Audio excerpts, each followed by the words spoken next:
Hi, I'm Borino, the author of Expired Plus. As you know, I teach agents just like you how to list more expired listings and make more money that way. Today I want to share with you, I received several good emails, some really good questions I want to go over with you. Hopefully you'll benefit or learn something new today. First one is from Pacey. Pacey writes, "Hi Borino, can you send me a list of questions to ask expireds?" Very good question, Percy. Um, as you know, the reason you want to, so to speak, pre-qualify expired listings is twofold. First, you want to find out if these folks have motivation to sell. Reason to sell, how bad do they want and or need to sell? Very important. The higher the motivation, the easier it is to work with these people. Price the property properly, market it, show it, and then get it sold. Second is, am I the agent that can help them? Not everybody that's motivated is necessarily your potential or possible client. So you want to get those folks out of the way that don't qualify your parameters. Nice people, motivated people, enough equity, good property that's moving, that's in a price range you know you can sell. Some of the questions you can ask, whether over the phone or preferably if you can in person, would be, Mr. and Mrs. Seller, there are several questions I wanted to ask. How long have you lived at this property? Where did you move from? What do you like most about your house? And where do you plan to move next? What do you like about, let's say, Florida? How would you benefit by moving? Who do you think will buy this property? Who is the most likely buyer for your house and why? What do you think will they like about your house the most? And several questions that will help you tailor your presentation and your marketing later. One of them is, how did you pick your last agent? How will you pick your next agent? What's important to you about marketing your property? What are some of the things you felt the agent that you hired prior should have done but they never did? So those are some of the questions you can ask. One of my favorite is, what do you think would happen if the house doesn't sell in 6 months? How would that affect your life? How would you feel about that? Okay, Percy, I hope that helps. I think you got a good idea what to do there. All right, the second question, this one is from Bill. Bill is asking, I'm starting to go after expireds, and I wanted to know, how do you feel about calling expireds to kind of pre-screen them before going to the door?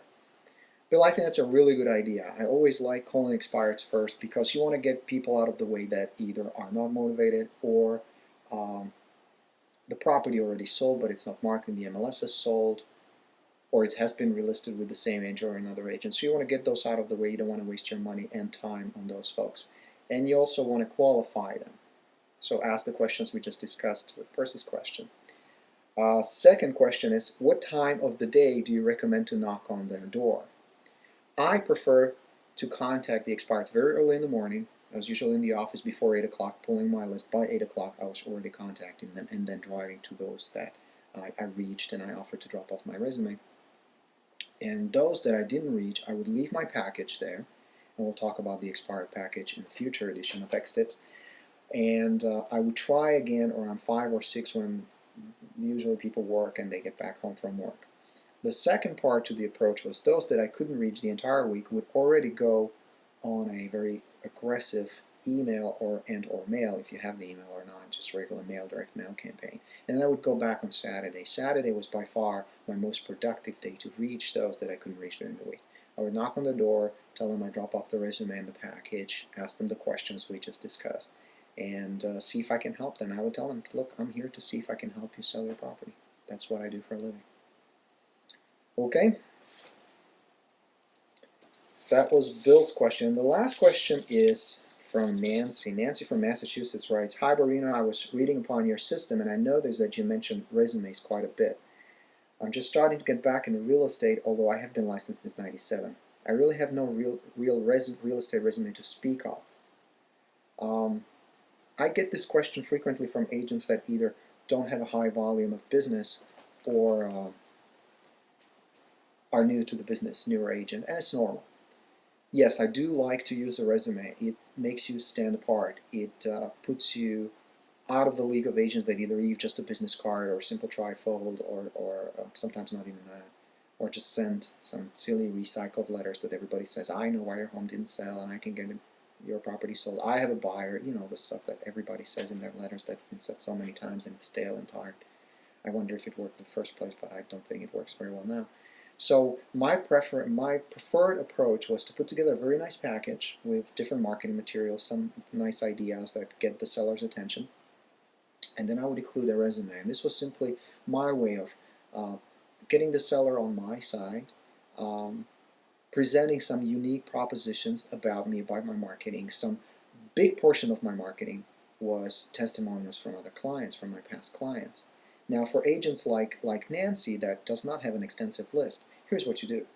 You can take literally one or two good clients, one or two either past or even present client sellers, let's say you have an escrow, and tell them, I need your help. I want to solicit more folks, nice folks like you. I want to help them get their property sold. Would you be so kind and write a little letter of recommendation, list some things that you like about me, some things you appreciate, some things you think were good when it came to selling your house, and have them write you a letter. Now, let's say you only have two. Put the entire letter, put both of them into your resume. Use them. Attach the picture. Always use a picture if you can of your client. Maybe you with your client. That works really well. But if you don't have that, that's fine. Just use their picture. It adds more credibility to it. And as far as a list of properties sold, if you don't have a good list, and it's okay to go back 2-3 years, it's fine. There's no reason you should include just the last 3 months. Of course, that list will not be that long, but be proud of your accomplishment and include a nice list if you have one. If you don't, use your office. Show the folks that you work for a reputable company that can get the job done. Here's a caliber of agents that I work with. Here are my colleagues. I promise you will get the job done, and present that. It's perfectly all right, and it will be very effective as part of your resume. So that concludes the question from Nancy. There was one more thing I wanted to tell you folks about.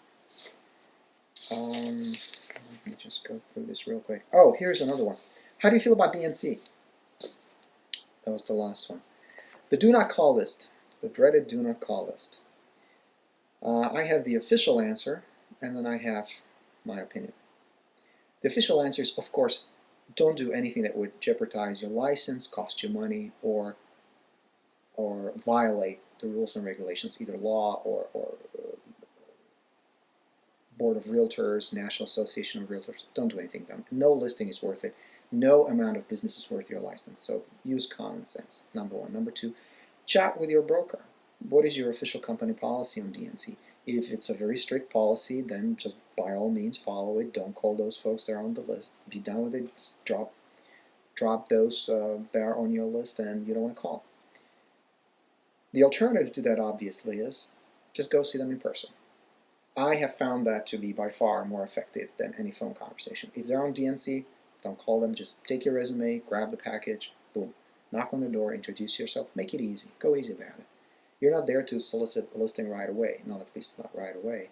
You're there to get the feel for them, allow them to get the feel for you, who you are, why you're there, and that you genuinely try to help them. You're not just there to grab business and be just like a bunch of other agents. So use the personal approach. Now, there will be some people that are either out of the area or you simply cannot get hold of them. Those folks would go on an aggressive mail campaign, and you can keep them for as long as you feel is reasonable. If you've read my website, expired.com, expiredplus.com, you notice that I mentioned there I had people on my follow-up for 2 years. Some of them I had not talked to for 2 years. I never found their phone number, but I kept mailing them. Why? Because it's inexpensive. It's okay to have 300 good leads, expired leads. My experience always was that sooner or later they did something. Many of them real estate. So I just kept mailing them. So even if you don't have a phone number but you feel this is a good lead, they may do something down the road. Even if it takes a year or two, it's still worth the follow-up.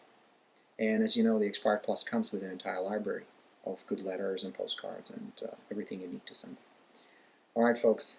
That's it for today. I hope this information is well helpful. If you have any questions, shoot me an email, borino@expiredplus.com. Always looking forward to chatting with you, and if that's okay, I'll share with others so that we all learn and profit from it. And as always, go get it.